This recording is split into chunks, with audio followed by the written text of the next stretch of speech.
যার প্রশংসা স্বয়ং আল্লাহ করে, যাকে পাওয়ার দিয়েছেন আমার স্বয়ং আল্লাহ। চিৎকার দিয়ে বলুন সুবহানাল্লাহ। ভালোবাসা হবে মদিনায়। ভালোবাসা কোথায় হবে? মদিনায়। ভালোবাসা জান্নাত পাওয়ার কারণটি হলো মদিনাতুল মুনাওয়ারা। মদিনা খুশি, আপনার তকদিরে জান্নাত। সুবহানাল্লাহ বলেন। এজন্য বলি ভালোবাসার জায়গা মদিনা, ও ভালো লাগার জায়গা মদিনা। মদিনা শরীফে নূরের খাজিনা।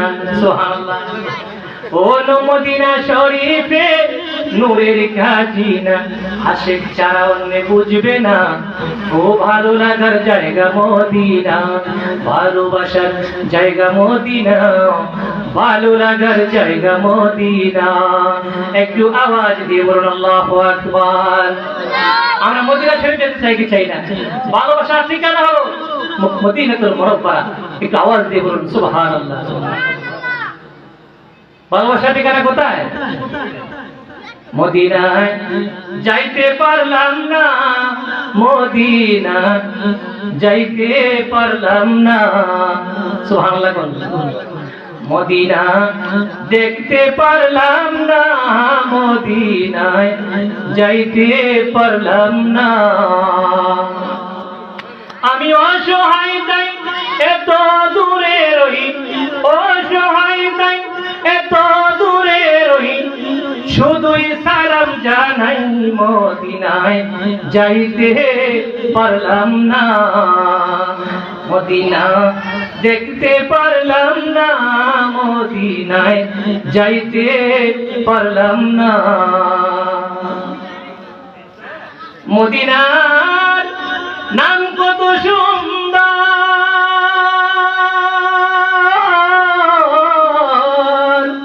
মদিনা কেড়েছে অন্তর। ঠিক আওয়াজ দিয়ে বলুন আল্লাহু আকবার। মদিনার নাম কত সুন্দর,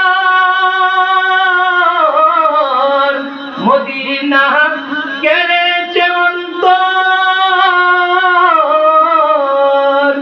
ও মদিনারি দুলাবালি চোখে মাখতে পারলাম না, মদিনায় যাইতে পারলাম না।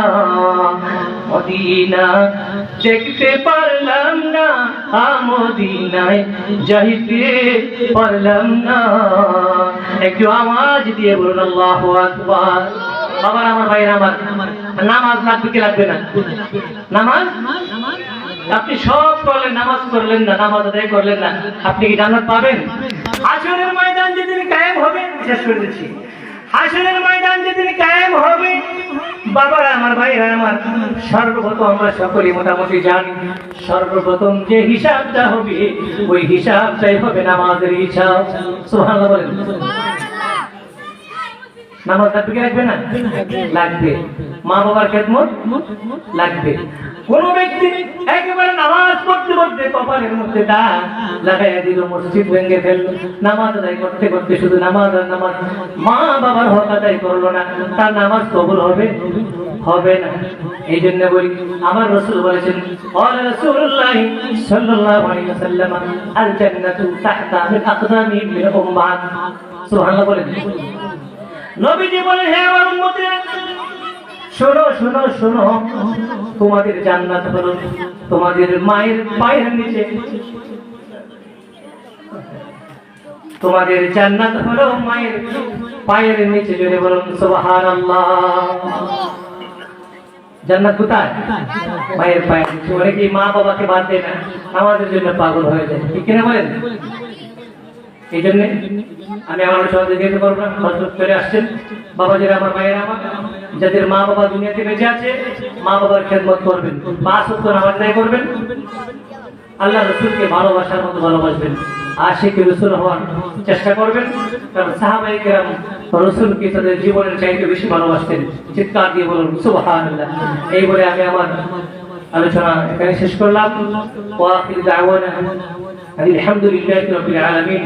আসসালামু আলাইকুম ওয়া রাহমাতুল্লাহি ওয়া বারাকাতুহু।